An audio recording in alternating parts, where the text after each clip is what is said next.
பகவான் சம்ஸ்கிருதத்துல சொல்றோமே, தமிழ்ல அந்த பகவானுக்கு என்ன பெயர் அப்படின்னுட்டா கடவுள் அப்படின்னு பேரு.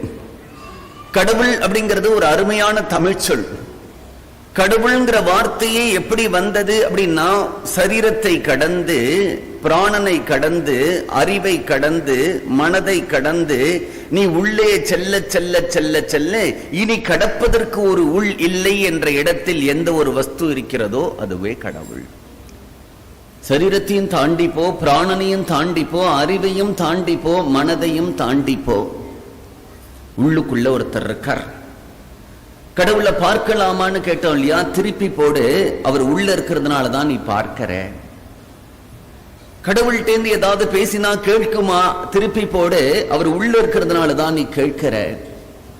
உள்ள இருக்கிறதுனாலதான் டேஸ்ட் தெரியறது, உள்ள இருக்கிறதுனாலதான் புஷ்பத்தினுடைய வாசனை தெரியறது, உள்ள இருக்கிறதுனாலதான் சரீரத்துல யாராவது தொட்டா தெரியறது. உள்ள இருக்கக்கூடிய அந்த கடவுள் கிளம்பி போய் இந்த சரீரம் கீழே கடக்குமானால் ஸ்பர்ஷம் தெரியலே, சுகந்தம் தெரியலே, வாய்க்கரிசி போட்டாலும் ருச்சி தெரியல. இவ்வளவு நாழி தெரிஞ்சதே சரீரமா? இதெல்லாம் தெரிஞ்சது. சரீரத்துக்கு தெரிஞ்சதுன்னா சரீரம் இருந்தது இல்லையா? தமிழ்ல செத்து போயிட்டான்னு சொல்றோம் இல்லையா? அது செத்து போயிட்டால சத்து போயிடுத்து. உடம்புல இருக்கக்கூடிய சத்து கிளம்பி போயிடுத்து. சத்து சித்து ஆனந்தம்.